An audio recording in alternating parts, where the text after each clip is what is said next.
including the members of the Concord Police Department, Concord Fire and EMS, New Hampshire State Police, State Office Complex Police, and the Merrimack County Sheriff's Department. At this time, I'd like to turn it over to Commissioner Lori Weaver to provide you with an update on the mental health services.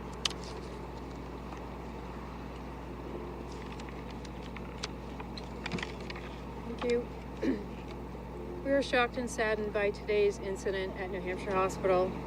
All patients and hospital staff are safe.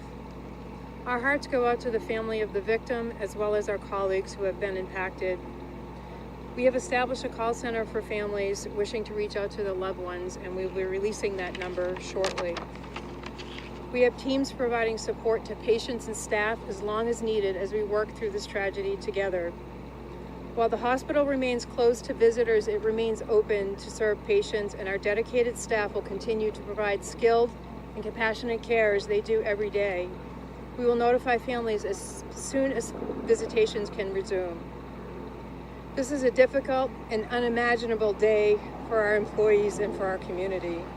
We will continue to make resources available in the coming hours and days. Thank you.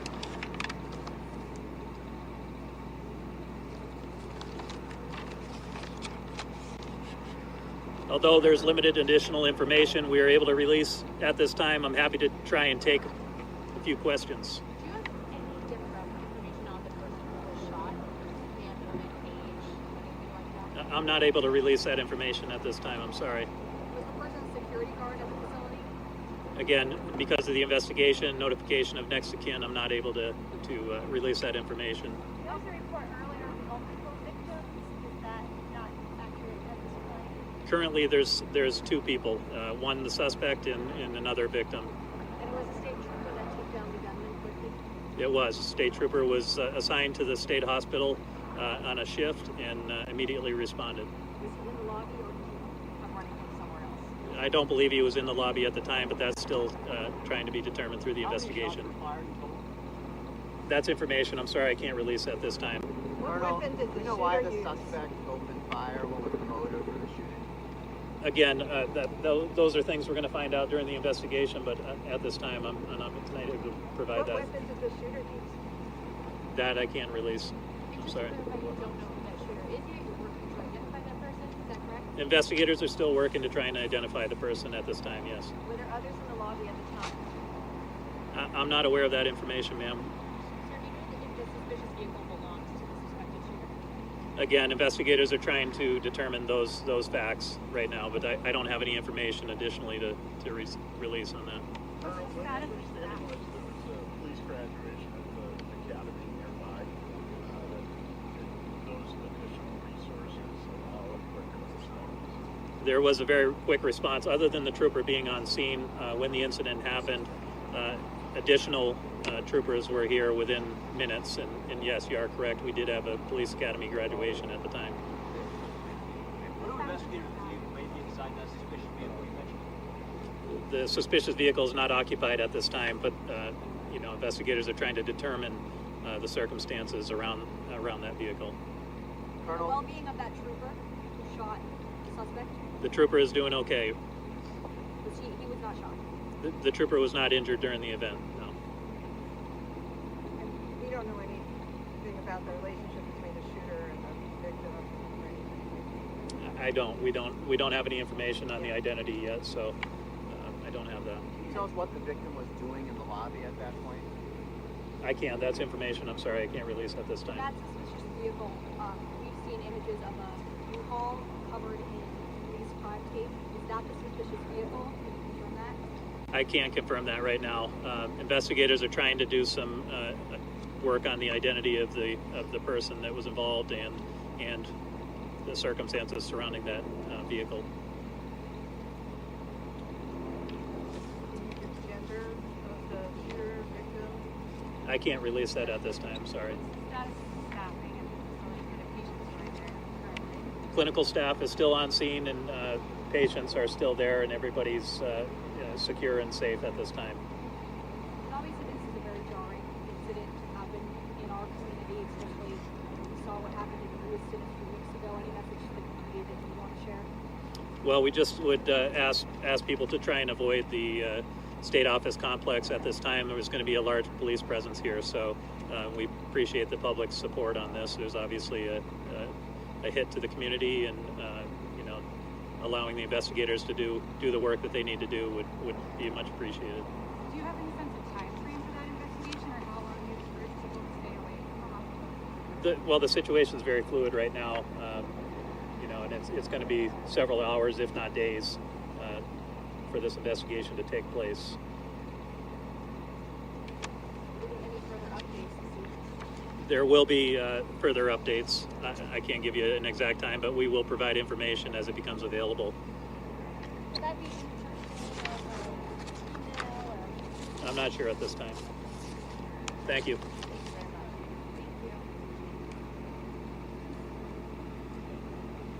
All right, not too many details said here at this update from police. This shooting occurring earlier today on this Friday, where multiple people were injured, but exact numbers are not given at this time. Again, we know that the suspect in this case, he was killed, and there was a responding officer who was also injured, apparently, but not through gunfire. More questions that we're still waiting to get those answers to.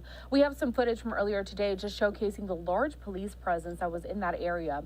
This was a psychiatric hospital in New Hampshire. The hospital in Concord, which has roughly 185 beds, is the only state-run psychiatric hospital for adults in the state. It's located in the capital city of Concord near Concord High School, multiple state agencies, and a district courthouse. At the press conference, police saying that the shooting was contained to the front lobby and all patients were safe. And they also said that they're still working to determine the identity of that suspect, his relationship to whatever may be in this area, and also a motive for this shooting. Going to pull up this tweet from the New Hampshire Homeland Security and Emergency Management. It says the shooting incident was contained to the front lobby of New Hampshire Hospital. All patients are safe, and there is no active threat to the public. The scene remains active while authorities investigate a suspicious vehicle. That vehicle determined to be unoccupied, and something that was reinforced at this latest press conference there. But investigators that held this just said that there's still a lot more to be done until they want to release more information on this serious situation. We're going to take a quick break here at Live Now from Fox. When we come back, we're going to switch gears a little bit, and we're going to talk about news out of Washington, D.C. on Capitol Hill. Many things, many developments this week, including Representative George Santos and that ethics report that was just released, and also the fact that we have avoided yet another government shutdown. We'll dive into all those topics when Live Now from Fox returns.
To an emergency, and he's going to reward her with one of her favorite foods, sushi. In Bartow County, Cartersville, Tom Regan, Channel 2 Action News. The 6-year-old likes sushi? What is she, like 30 in a 6-year-old's body? She is a wise soul. She's a little hero and a big hero. Way to go, Autumn. Great job. Well, more of your favorite ABC shows are coming back now that the strikes in Hollywood are over. Here's what we have now. The mid-season lineup kicks off Monday, January 22nd. Here's a look at the shows and their premiere dates. The Bachelor, January 22nd.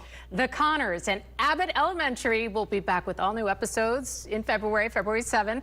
American Idol on the 18th. Will Trent, February 20th. And new Grey's Anatomy, March 14th. Wait a minute, where's Old Guy Bachelor? Is that gone? Golden Bachelor. We'll have to ask the should questions have a season for the 2. big ABC people. Hey, another train derailment in Metro Atlanta. Channel 2 investigates, looking at hundreds of accidents here in Georgia and asking if trains coming through our neighborhoods are safe enough. Plus, some people who attended a party in this building last year got sick, and they're blaming it all on brownies. Brownies, they say, were laced with THC. Now they're suing.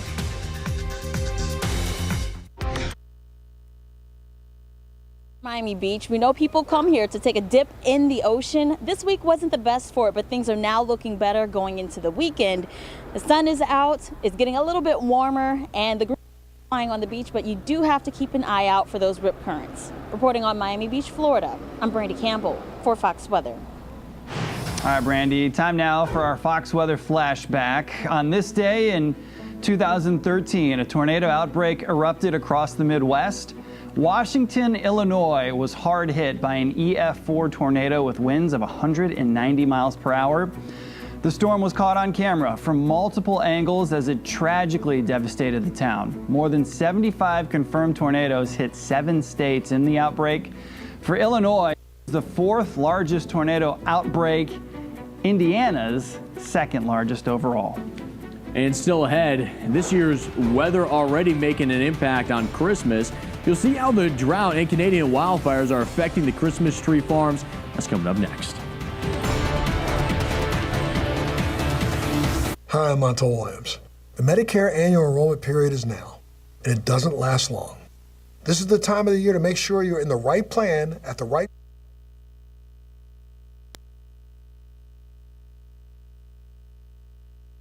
for personal purposes, including high-end retailers, resorts in Atlantic City, Botox, OnlyFans, an adult content website, Sephora, meals, parking, and credit card payments.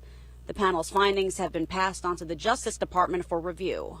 The chair of the House Ethics Committee now plans to file another resolution to expel Santos, which the House could vote on after Thanksgiving recess at the end of the month.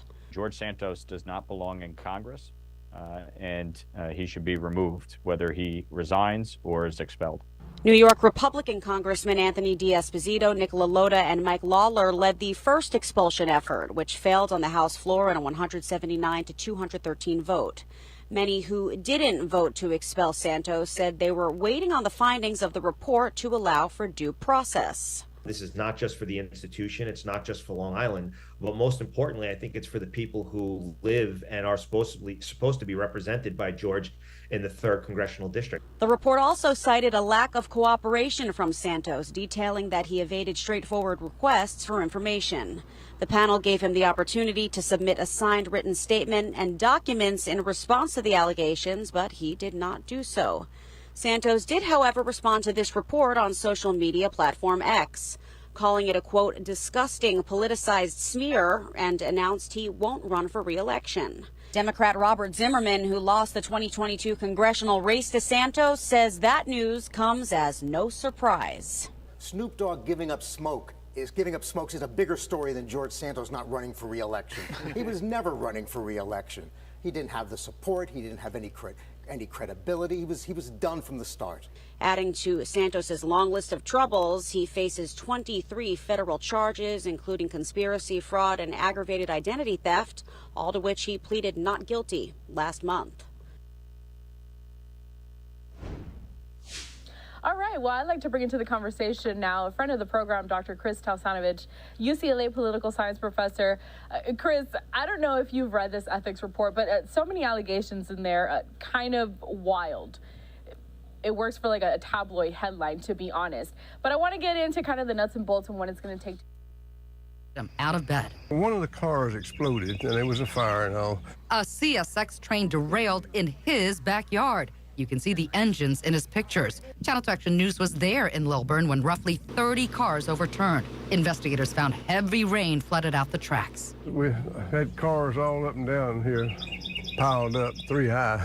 Emergency officials told Cowan and his neighbors to leave their homes after chemicals started leaking from a tanker. Nearly 3 years later, CSX is still working to fix the tracks. The emergency diversion plan, they're almost through. It could take years for the cleanup after this February Norfolk Southern derailment in East Palestine, Ohio. Firefighters burned chemicals, including a cancer-causing carcinogen, to avoid an explosion, sending a cloud of toxic hazards into the community. There is most certainly a lot of bad stuff on these trains rolling through your neighborhood. Jared Cassidy is the chief of safety for the largest union representing rail workers. He says the rail industry is compromising safety through a concept called precision scheduled railroading. That had a devastating impact on the way things worked when it comes to safety in the industry. He says while cutting resources, they grew the length of trains. Some are now 2 to 3 miles long. So long, Congress requested a safety review, which cited this 2017 CSX derailment in Northwest Atlanta. The train ran through this house, injuring the owner. Investigators say the nearly 2.5-mile length of the train contributed to the accident. It was on railroads for about 20 years. Scott Wilcox, a retired locomotive engineer, says longer trains mean shorter inspection times. He says conductors used to walk it on foot, but not anymore. Mostly what they do is they drive alongside it in a pickup truck. Plus, the union says they're doing it with fewer workers, citing a 30% reduction in recent years. We've been screaming in the bullhorn about this for almost 7 years now. We crunched the data from the Federal Railroad Administration and found between 2013 and 2022, Georgia had 545 train accidents. But the Association of American Railroads says rail safety actually improved over the years, saying locomotive technology advancements, infrastructure improvements, and operating practices allow for longer and more efficiently controlled trains. If properly handled, if properly equipped, if properly operated, I don't think it's fundamentally less safe. Alan Zaremski runs the Railroad Safety Program at the University of Delaware and says the last thing railroads want is a derailment. It's expensive, it disrupts operations. Nobody wants a derailment. Douglas Cowan learned that firsthand. They just have to be more careful. Sophia Choi, Channel 2 Action News. Okay, a caterer's getting sued, accused of poisoning people with pot-infused brownies. People who went to a holiday dinner said that they had no idea that THC was part of the dessert. THC is the ingredient that gets you high from marijuana. Channel 2's Brian Mims spoke with 2 of the plaintiffs who say they feared for their lives. This is what they all had in common. Brownies. At a dinner party in this building last year, those who got sick had all eaten brownies. Except not just any brownies like these, but brownies, they say, were laced with THC. I ate 2 brownies. Alma Simpson joined her co-workers at a Helping Hand Home Care for that dinner last November. When she got home, she says she thought she was having a heart attack. I couldn't speak. I couldn't get my words out. My head was throbbing. She says the paramedics thought she was having a stroke. I really thought I was dying. And I was scared that, I wouldn't see my grandkids grow. Simpson is one of 12 people named as plaintiffs in a lawsuit against the dinner caterer, Tim Broxton, who owns Easy Bees Market and Cafe in Gainesville.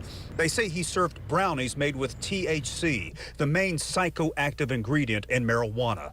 The lawsuit says 9 of the 12 people who suffered symptoms went to the hospital, including Ansley Wilson, who owns a Helping Hand. Then all of a sudden, I see another one of my employees come in by ambulance. And I'm like, what in the world? And then I see another one of my employees. I'm in the waiting room, and I'm like, what in the world? The lawsuit says medical testing showed they had severe THC poisoning. Ken Lewis, the lawyer representing the plaintiffs, says the brownies were meant for other customers. Somehow they mixed up the product they made for their pot customers, pot brownie customers, with a regular catered event, and that's just not acceptable.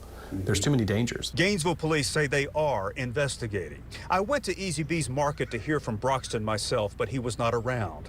I also spoke by phone with Broxton's attorney, William Hollingsworth, who sent me a written statement. Mr. Broxton and his company have fully cooperated with government authorities during this alleged incident. GBI, state forensic testing, and evidence shows conclusively that no unlawful substance was ever involved in this matter from Mr. Broxton's kitchen.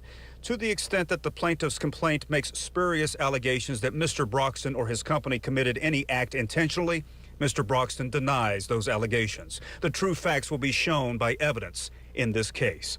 Alma Simpson says she was so traumatized, she sees a therapist. People laugh when you tell them that you got drugged with brownies. It's not funny. It's not funny at all. The plaintiffs are seeking payment for medical expenses, earnings lost, and any other damages determined by a jury trial. In Gainesville, Brian Mims, Channel 2 Action News. As we head to break, a check of Wall Street. The Dow inched out again, closing up almost 2 points. NASDAQ up 12 points today. Coming up tonight, breaking news, the shooting at a hospital. Images from the scene right now. The suspect opening fire in the lobby before the takedown. SWAT team surrounding the hospital right now. Also, we're tracking this cross-country storm just as we approach Thanksgiving when millions will be traveling. We're next.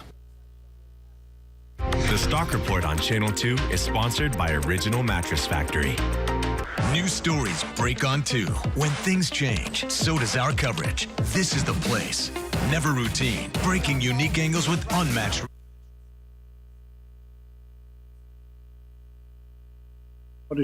For sure. It's going to be a couple more years before I think this bounces back.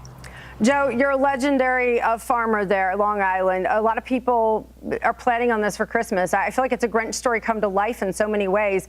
How's the community reacting to it? And where will they get their trees? Because we're talking about thousands of Christmas trees here for people that have normally had a tradition. You've been around 3 decades.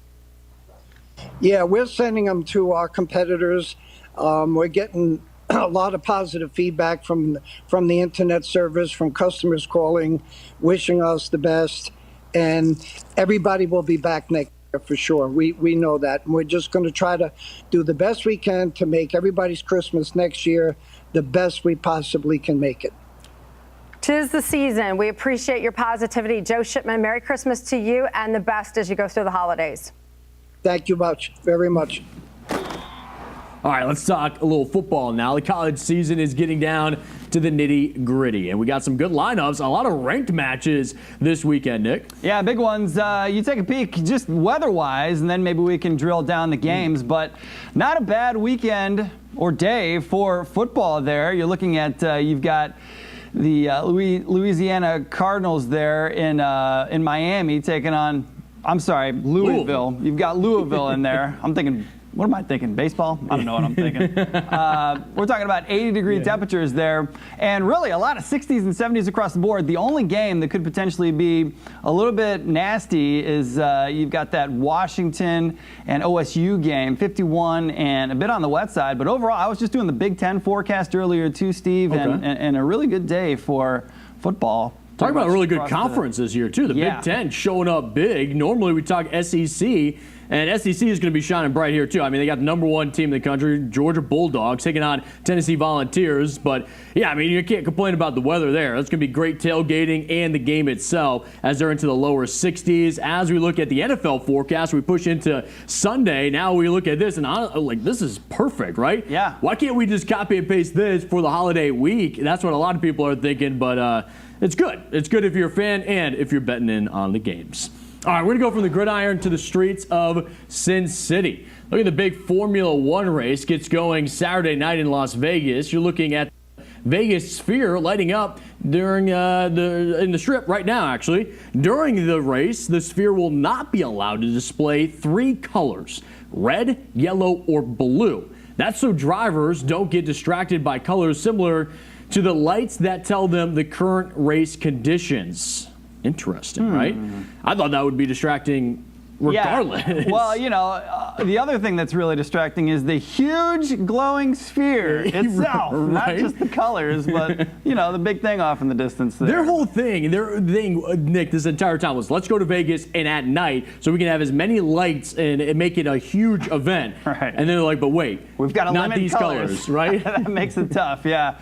Interesting. Did you see what happened last night, by the way?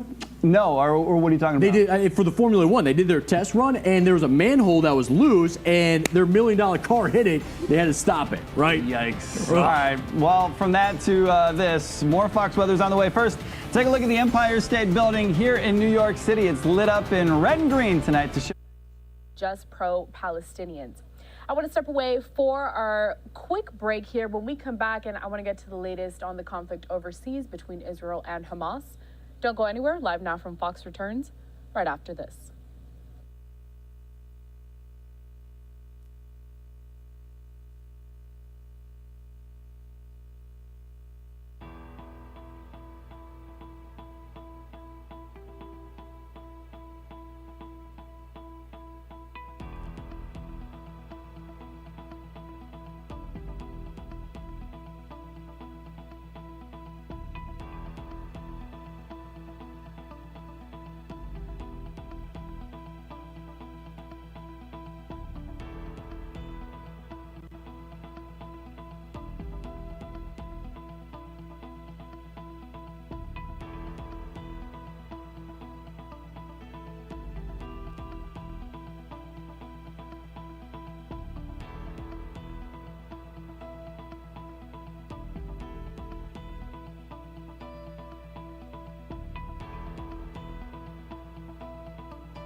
trying to locate Hamas terrorists and get them out of that region.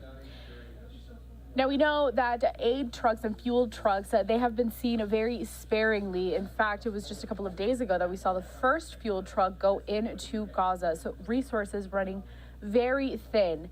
And we know that hospitals there especially are feeling the brunt of this war. Israel forces have continued to raise at different hospitals, including the Al-Shifa Hospital, one of the largest organizations and hospital institutions there in Gaza. So Israel getting a lot of flack for this because they're saying that Hamas terrorists are using these hospitals to hide out in. But of course, a lot of injured people have also tried to take refuge in these sorts of institutions. And then the latest news says that communications were partially restored across the Gaza Strip today as that humanitarian crisis gets even worse. It comes as Israeli troops prepare to expand their ground offensive. Fox News correspondent Alex Hogan has more.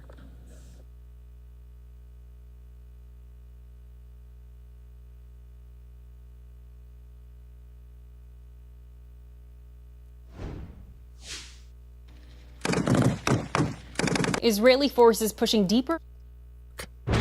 Tonight, breaking news as we come on the air, the shooting at a hospital, the suspect opening fire in the lobby.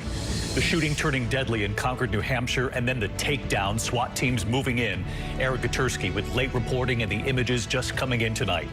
Also tonight, Israel's war with Hamas, another hostage discovered dead near the largest hospital in Gaza, stormed by the Israelis.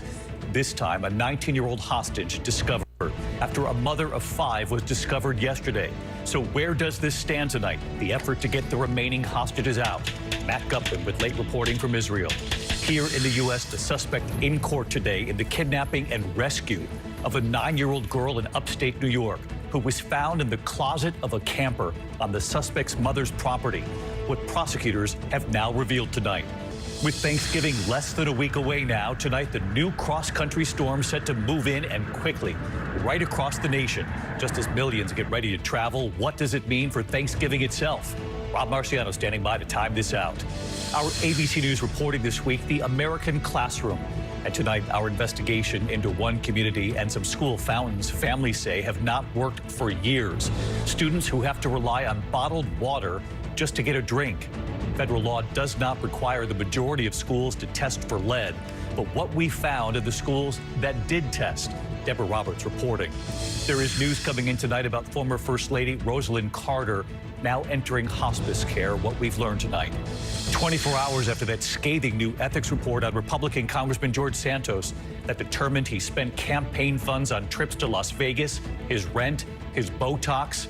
The new move tonight to expel him from Congress.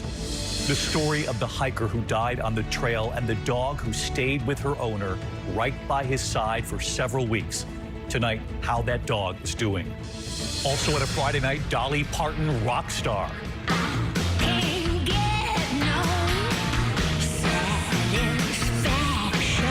She promised a rock album after being inducted into the Rock and Roll Hall of Fame. Sting, Paul McCartney, Elton John, all joining her. And tonight here, someone you met right here this week. What he showed us struck a chord, and what so many of you did. Who is our person of the week? From ABC News World Headquarters in New York, this is World News Tonight with David Muir. Good evening, and it's great to have you with us as we near the end of another week together here. We do begin tonight with the breaking news, the shooting at a hospital in Concord, New Hampshire. An armed man opening fire in the lobby. Multiple law enforcement agencies responding. Officers locking the New Hampshire hospital down. A security guard fatally shot there. Officers then moving in to take down the shooter. ABC senior investigative reporter Aaron Katersky leading us off with what we know so far. Tonight, shots fired outside a New Hampshire hospital. Shots fired at the state hospital. Multiple law enforcement agencies responding to the state's psychiatric hospital in the capital, Concord. Officers securing the building, telling the public to avoid the area after reports of an active shooter. They have one security guard. Authorities say in the hospital's front lobby, a man shot and wounded a security guard before a state trooper fired back. The shooter is down right now. He is on the ground. The gunman killed on scene. The scene remains active as one suspicious vehicle has been located. The suspect in this situation is deceased. The authorities say the shooting was contained to the lobby of the hospital. There are no additional victims that we know of, David, and all the patients are safe. David? Aaron Katursky with late reporting as we start this Friday night. Aaron, thank you. We turn now to Israel's war with Hamas, 42 days now. And tonight, the news coming in, the body of a second hostage has now been found near that largest hospital in Gaza, Al Shifa Hospital, stormed by the Israelis this week. Last night, another hostage was found dead, a mother of 5. There are new images tonight of the brutal fight. Israeli video claiming to show the destruction of a weapons production plant of the Palestinian Islamic Jihad. Tonight, Israeli troops inside Al Shifa Hospital again gathering evidence. They say that Hamas hit a military headquarters underneath that hospital. Tonight, Hamas denying that claim, and the striking satellite image here tonight. The toll on Palestinian civilians. New satellite images showing thousands of civilians walking through the devastation in northern Gaza right there, heading south where Israel continues to say it is safer. And tonight, where does this effort stand to try to get these hostages out? ABC's Matt Gutman in Israel again tonight. Tonight, the Israeli military continuing its relentless assault on northern Gaza, blowing up what they say was a weapons production plant of the Palestinian Islamic Jihad. And Hamas releasing its own video. Fighters targeting Israeli forces with rocket-propelled grenades, sniper teams firing from bombed-out buildings. The Hamas-run health ministry saying the death toll in Gaza has now surpassed 12,000. And Israel today confirming the bodies of 2 dead hostages were found near Gaza's Al Shifa hospital in recent days. 19-year-old Noah Marciano, a corporal in the Israeli army, was buried today. It comes a day after Israel discovered the body of 65-year-old Yehudit Weiss, both found in the street across from the hospital, officials say. Hamas also releasing video of 86-year-old hostage Aria Zelmanovich, his family asking the media not to show it.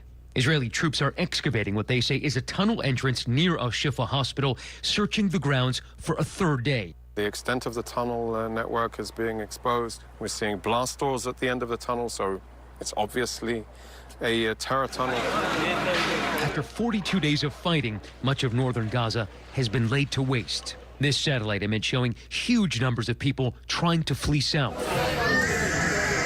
The few hospitals still in operation, overwhelmed. So many injured, including these children, there's no place to put them but the floor. One wrapped head to toe in gauze. This boy, his face bloodied, saying, "My parents don't know I'm here. I want to sleep, and I'm cold. I can't stand. I just want to go home." Despite the catastrophic damage in Gaza, Hamas still able to lob rockets into Tel Aviv. Most of tonight's barrage intercepted, and in Israel, pressure for a hostage deal mounted. Behind me are the families of the hostages. This is part of their 5-day march from Tel Aviv. What they're saying is free everybody, all of the hostages, now. But that's looking increasingly unlikely. Israel's national security advisor tonight saying there will not be a ceasefire without a, quote, massive repatriation of hostages. The question is, what does massive mean? Let's get to Matt Gutman in Israel again tonight. You witnessed the families there trying to put pressure on authorities to do more to get these hostages out. But Matt, as you know, there are divisions within the Israeli cabinet about what any deal to release these hostages should actually look like.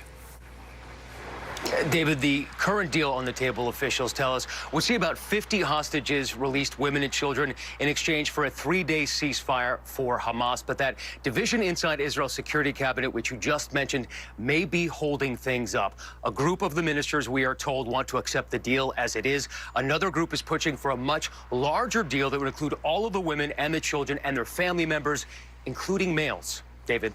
Matt Gutman in Tel Aviv for us again tonight. Thank you, Matt.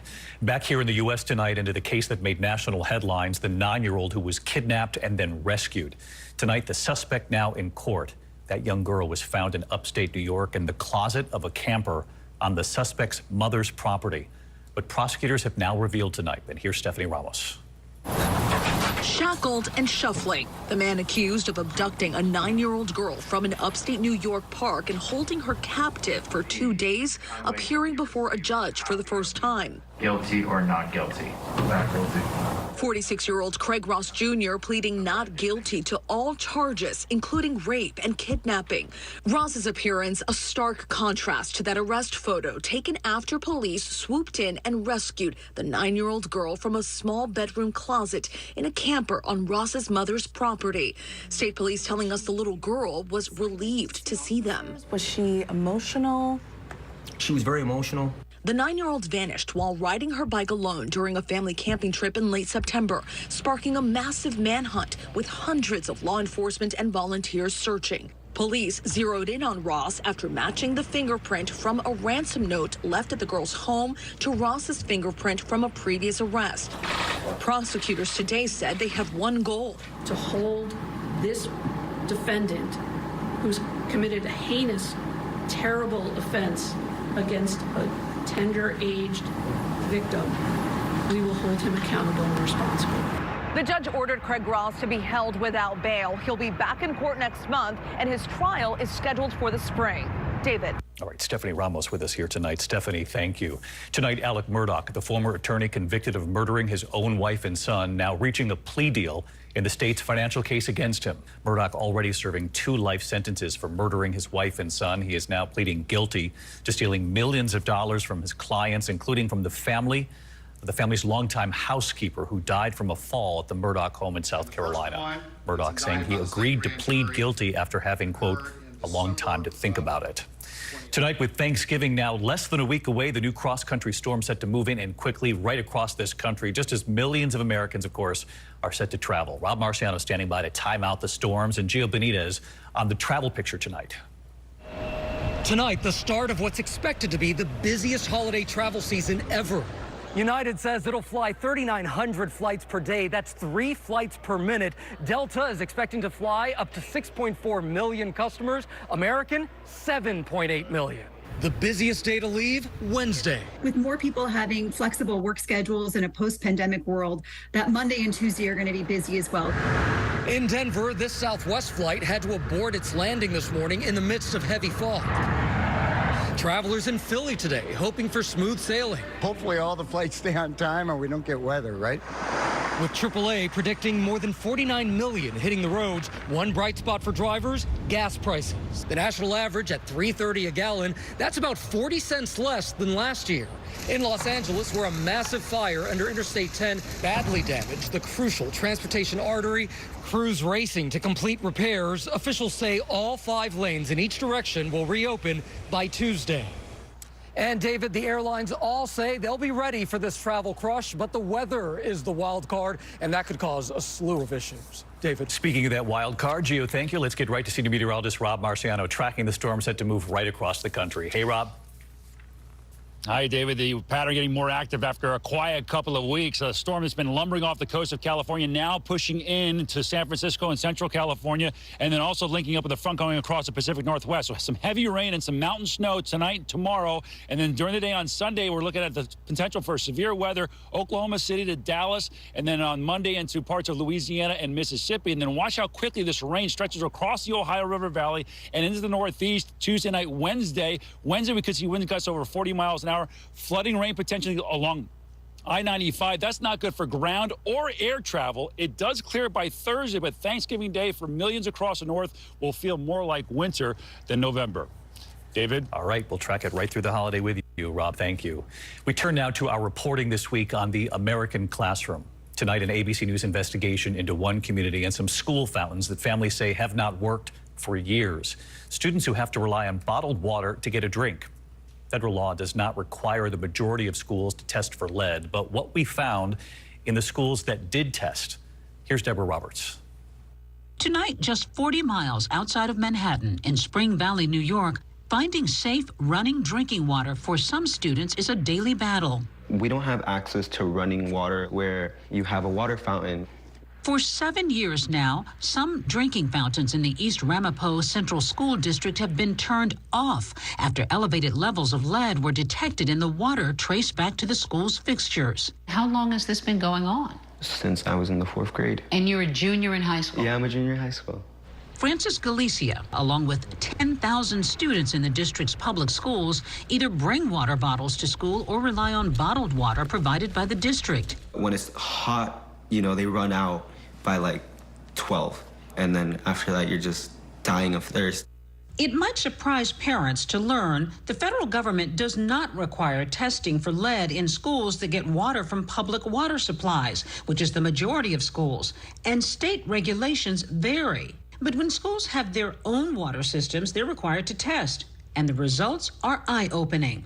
An ABC News analysis of that data revealed of the more than 7,000 water systems required to test by the EPA, 77% of test samples had some level of lead contamination. 6% exceeded the EPA's recommended maximum threshold, which leads to questions about water in aging public schools. Lead can be extremely harmful. It can cause brain damage.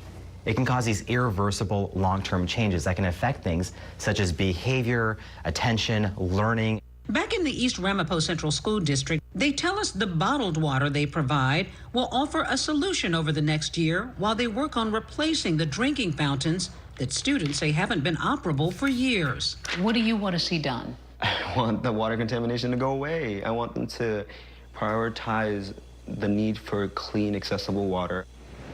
The New York State Department of Education says it is working with the school district to replace those water fixtures in the next year. We spoke with the New York Civil Liberties Union, who calls this years-old water problem a form of environmental racism that's happening in a district that's primarily minority. We contacted the school board and the school district about those claims of environmental injustice, but received no response to those allegations. David? Deborah Roberts reporting. Deb, thank you. 24 hours after that scathing new ethics report on Republican Congressman George Santos that determined he spent campaign funds on trips to Las Vegas, his rent, his Botox, the new move tonight to expel him from Congress. The Republican chairman of the House Ethics Committee has officially filed a resolution to expel Santos. That report finding Santos blatantly stole from his campaign. The resolution now sets the stage for a vote to expel him after Thanksgiving, when the move to expel Santos will need a 2/3 majority to pass. When we come back on this Friday night, there is news coming in right now about former First Lady Rosalynn Carter, what we have now learned, and the hiker who died on the trail and the loyal dog who stayed by his side for more than 2 months. Tonight, how that dog is doing. Type 2 diabetes is justifying what Hamas did to the people they attack with brutality and taking hostages, women, children, elderly people, and provoking such an intense Israeli response. Every civilian life is deplorable when it's lost. We condemn Hamas for this terrorist attack in the strongest terms. We urge them to free the hostages and to give immediate access to them to the Red Cross or Red Crescent. I met with several of their relatives who described the difficult health condition of many of them. But the European Union has also firmly stressed that the way... Just wanted to get a little snippet from this press conference earlier today. The European Union, together with Palestinian leaders, discussing the future of this war and how it's impacted so many Palestinians in that region. Want to take a live look out of Arizona, Phoenix, deep in the valley today, a gorgeous shot. And that's where I want to go for our next story, albeit it's still related to the Israel-Hamas war. So Arizona State University today canceled an event that was supposed to be held this afternoon, and it would have featured Representative Rashida Tlaib, and that's according to a university spokesperson. Tlaib, she has been at the center of controversy in Congress for her criticism of the U.S. involvement with Israel in its war against Hamas. Joining us now to talk more about these developments in this news story, we're joined by Fox 10's Lauren Clark down here in Phoenix. Lauren, tell us about this event, why it was canceled. Just give us a little more details on what's going on. Yeah, good evening there from Tempe, Arizona. So this event was supposed to happen at 4 p.m. today, featuring the Congresswoman, but ASU canceling it hours beforehand. According to the university, it was being put on by outside groups, and they said that there's a process that the university follows in terms of insurance and everything there. And so that is why the university says they could not host the event today.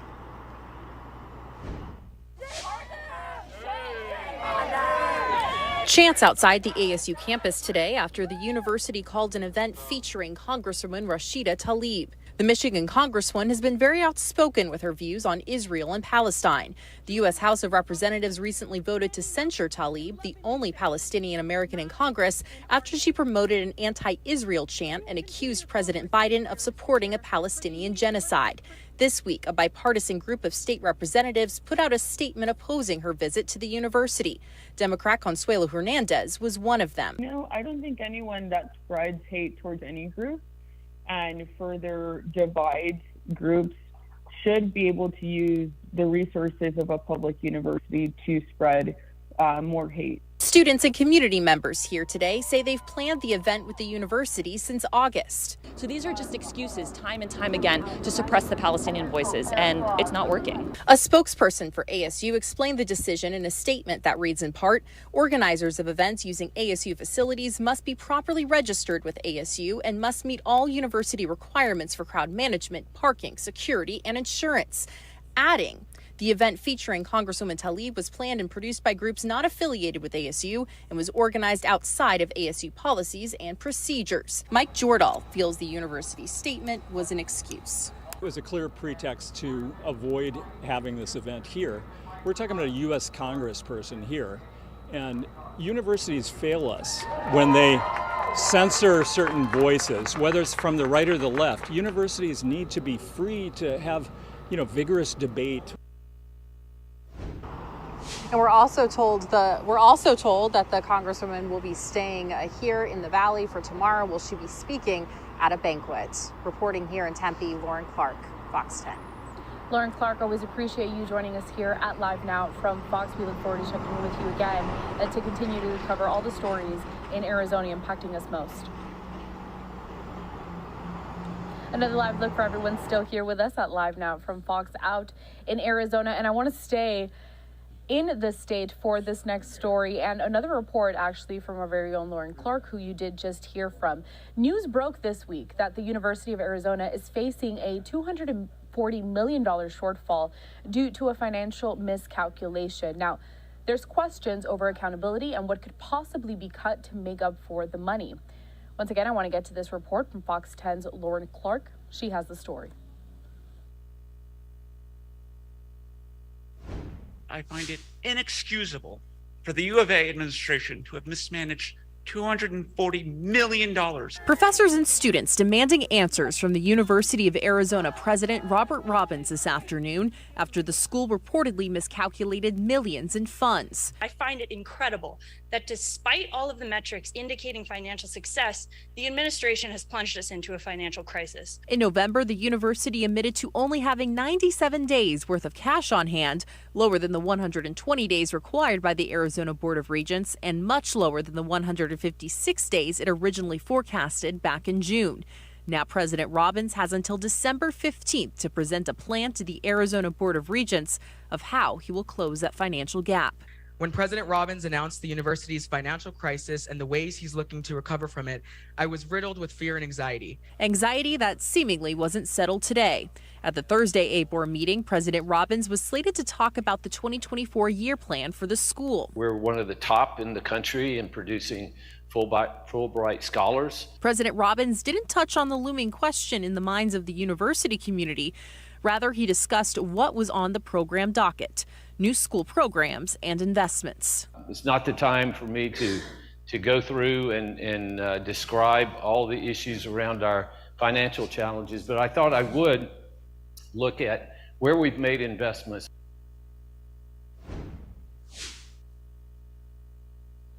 Now, Arizona's Governor Katie Hobbs, she did voice her opinion on the matter, saying that the university should look to resolve the problem itself and should be considering cutting other programs instead of financial aid. A live look down there in Phoenix, Arizona. We're going to step away for a quick break. When we come back, we're going out to the Bay Area, a gorgeous shot on this Friday afternoon, we're approaching 4:30 p.m. on the West Coast. And we're going to sum up the big events out of San Francisco this week. Of course, that includes the APEC summit, in which President Biden was in attendance with the Chinese President Xi Jinping, and today having another historic meeting with the Mexican president.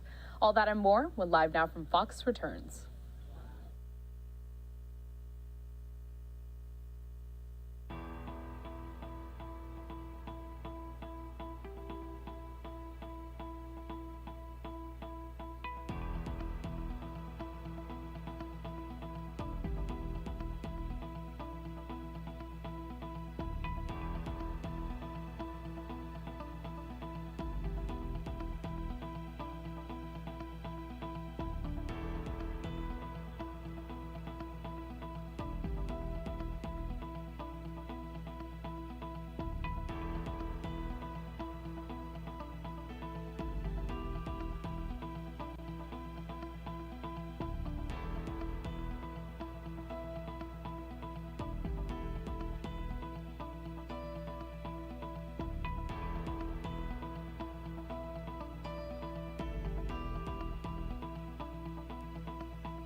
Welcome back to Live Now from Fox. My name is Corel Lahara. We are approaching the bottom of the hour on this Friday evening. A live look out at San Francisco, California. That's where so many international leaders met this week for the APEC summit.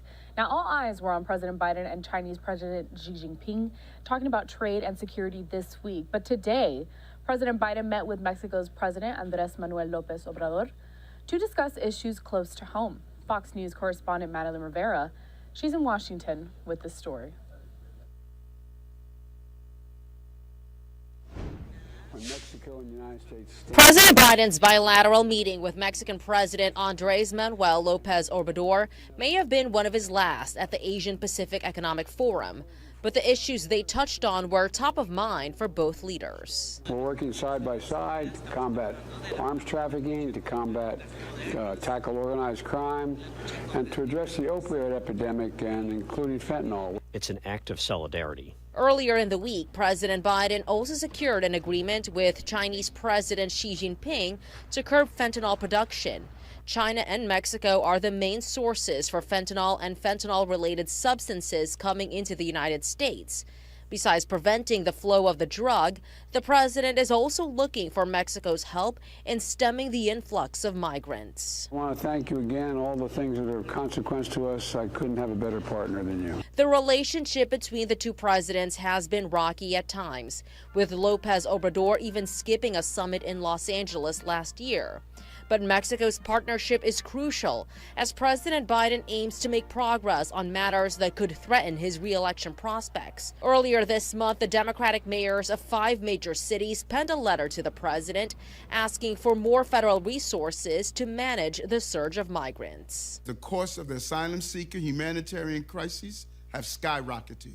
López Obrador has also said he wanted to use the meeting to encourage the U.S. to resume talks with Cuba and to consider ending sanctions on the island. In Washington, Madeline Rivera, Fox News. As you can see, so many issues closely tied with the U.S. and Mexico being able to have that relationship and that communication between both of its leaders. I want to get to some more of the comments made today while President Biden met with the Mexican president. There is translation, so we can hear those remarks in full next. Night. I told you, you sat next to my wife, you were so captivating, I was worried she liked you more than she likes me now. I don't know.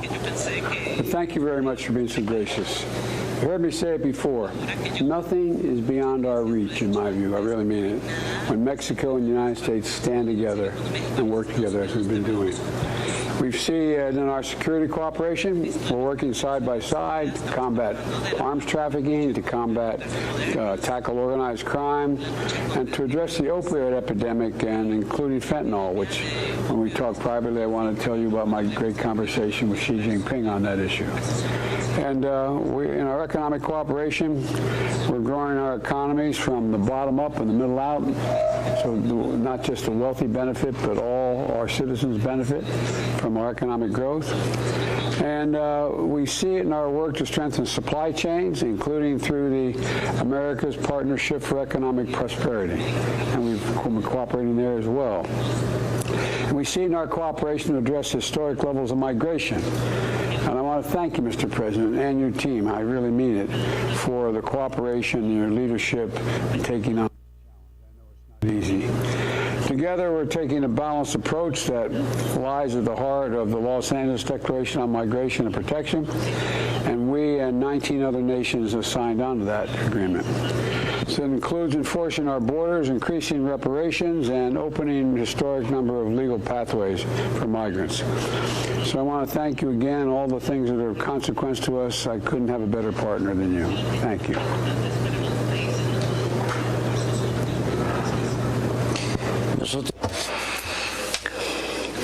We are highly satisfied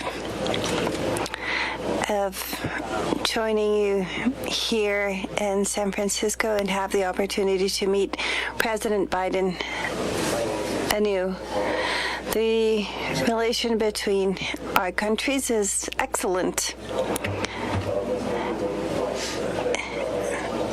Our people, our friends, this is a respectful and cooperative relationship for development. In recent years, basically due to this great relationship we have with our neighboring and brother country, we are commercial partners. We are the main trade partners in the world, which is outstanding.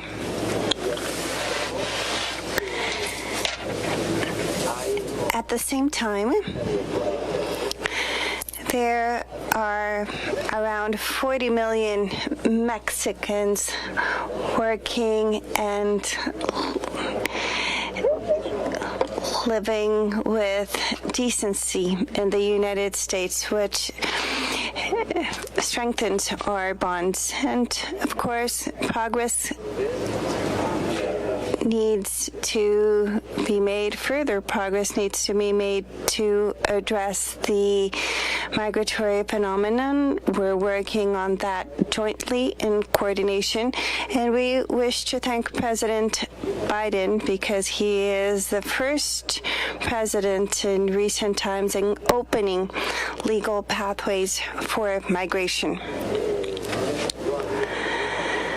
In the past, there were no possibilities for people who needed to come to the United States. There were no legal possibilities open, and it is President Biden who opened up this possibility upon a request placed by Central America and the Caribbean countries. They file the petition, and after an assessment is made, they are allowed to enter the United States, which means that they no longer have to cross our country with all the suffering and risks such endeavor poses. It's a humane way to address the migratory phenomenon. And I would also like to express and to state that he is the first president in the United States in recent times who has not built walls. It is true, and we need to